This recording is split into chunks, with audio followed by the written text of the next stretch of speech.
राजकीय घडामोडी, सामाजिक विश्लेषण, कृषी विभाग, कला व मनोरंजन विश्व आणि क्रीडा क्षेत्रातील बातम्यांचे ताजे व अचूक अपडेट्स महाराष्ट्र शाही न्यूज मराठी. बातमी मागची बातमी, शोध सत्याचा.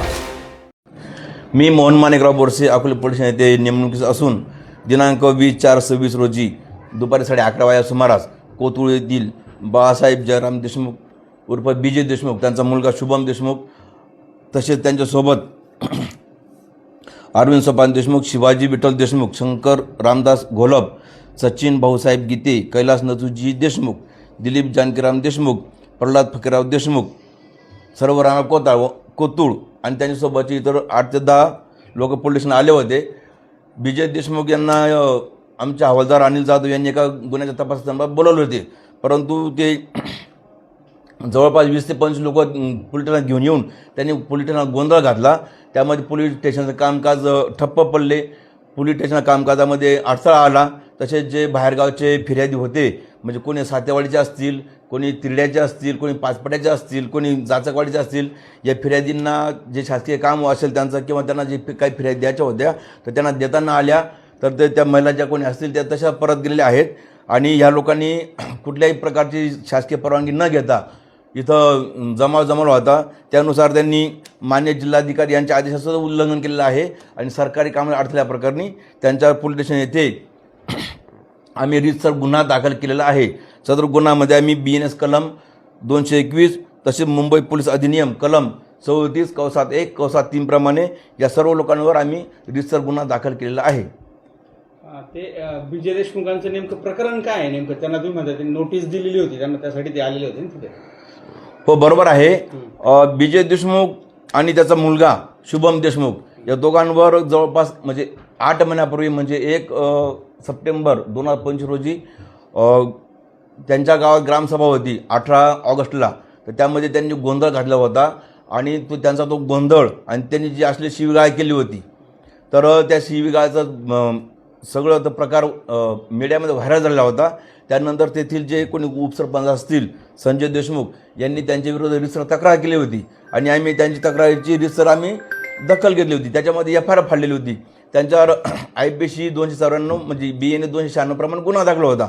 तर या गुन्ह्याचं तपासकामी आमचे हवालदार अनिल जाधव यांनी व्यवस्थित तपास केलेला आहे आणि त्या तपासादरम्यान यांना हजर राहण्याकामी त्यांनी प्रत्यक्षात त्यांच्या घरी जाऊन 2-3 वेळा जाऊन नोटीस बजावली होती, परंतु त्यांनी ती नोटीस घेतली नाही. त्यानंतर ते पुण्याला राहत असतात, तर पुण्यातसुद्धा यांनी नोटीस पाठवली, परंतु त्यांनी तेथून बी म्हणजे आपण बाय पोस्टमधून स्पीड पोस्टने पाठवली होती.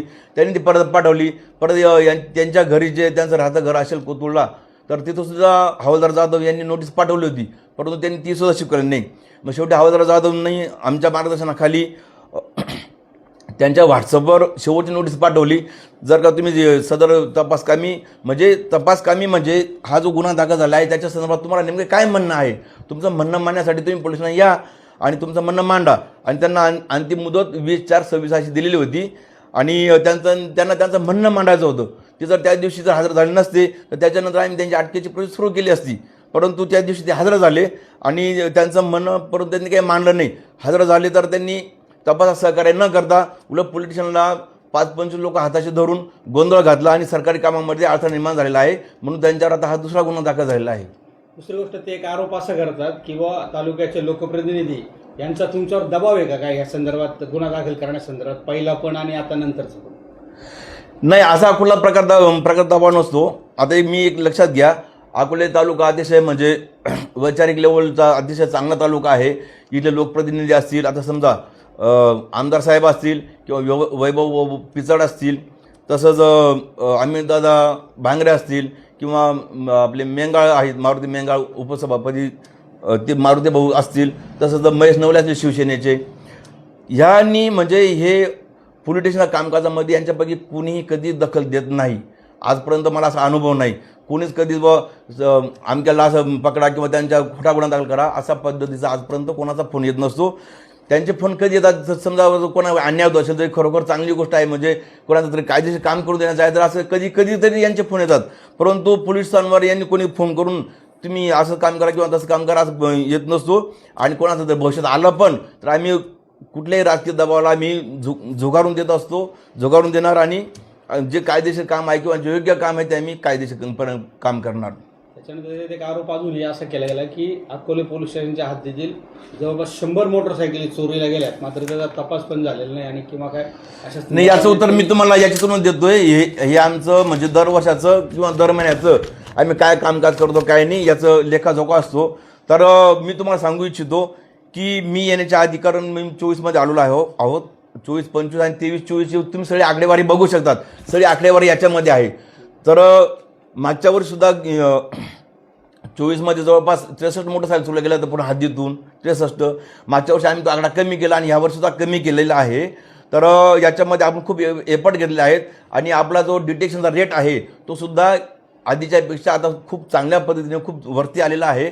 आणि त्यानंतर आम्ही जे मोठे तपास चांगल्या प्रकारे केलेले आहेत. आता मग तुम्हाला बघता येईल की धामणगाव पाटमध्ये एवढा मोठा दरोडा पडला होता. आम्ही तो 4 दिवस आरोपी डिटेक्ट करून त्यांच्यापासून संपूर्ण मुद्देमाल जप्त केला आहे. ते दरोड्यासारखा गुन्हा.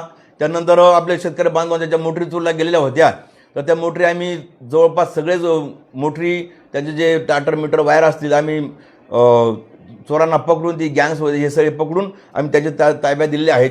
आणि मोटरसायकलनं सुद्धा अतिशय प्रमाण कमी झालेलं आहे. तर हे चुकीचे आरोप आहेत आणि ज्यांना वाटत असेल हे खरे आहेत तर यांनी पोलीस स्टेशनला यावं आणि बघावं. आम्ही सगळा डाटा द्यायला तयार आहोत. तर असे चुकीचे आरोप करू नये अशी माझी म्हणजे तुम्हाला आवाहन करतोय या गोष्टीवर मी. समजा विजय देशमुखांनी पुन्हा नोटीस नाही घेतली तर तुमची कारवाई काय असेल? विजय देशमुख यांनी जर पुन्हा नोटीस घेतली नाही तर आम्ही पुढची जी कायदेशीर कारवाई आहे ती 100% करू. त्यांच्यावर आता हा दुसरा गुन्हा दाखल होतोय. हो बरोबर. तुम्ही काय अटक वगैरे करणार का काय? कारण नोटीस घेत नाही म्हटलं. त्यांनी जर नोटीस घेतली नाही तर आम्हाला नाईलाज असतो, त्यांना त्यांच्या अटकेची प्रोसेस सुरू करावी लागेल. टीव्हीएस मोटरचे अधिकृत विक्रेते शिवशंभू टीव्हीएस एंटरप्राइजेस बोटा आपल्यासाठी घेऊन येत आहेत उत्तम मायलेज, स्टाईल्स आणि फीचर्स यांसारखी वैशिष्ट्ये असलेल्या टीव्हीएस कंपनीच्या बाईक आणि स्कूटर विविध सीसी मध्ये शिवशंभू टीव्हीएस एंटरप्राइजेसच्या भव्य दालनात उपलब्ध. आपल्या स्वप्नातील उत्तम मायलेज व आराम देणारी गाडी घेऊ इच्छित आहात तर मग आज संपर्क करा शिवशंभू टीव्हीएस एंटरप्राइजेस बोटा. आमच्याकडे उत्तम मोबदल्यात दररोज एक्सचेंज सुविधा तसेच कमीत कमी व्याज दरात व सुलभ हप्त्यात तत्काळ फायनान्स सुविधा उपलब्ध. टीव्हीएस कंपनीचे सर्व स्पेअर पार्ट योग्य दरात उपलब्ध. तसेच सर्व गाड्यांची सर्व्हिस कामे समाधानकारक केली जातील. आमचा पत्ता पुणे नाशिक राष्ट्रीय महामार्ग Bota bypass service road Shivshambhu enterprises building Bota taluka Sangamner. संपर्कासाठी proprietor Shri Sopansheth Shelke Patil. Mobile number 98 60 55 41 51 व 77 98 91 09 91. महाराष्ट्र शाही न्यूज मराठी. बातमी मागची बातमी, शोध सत्याचा.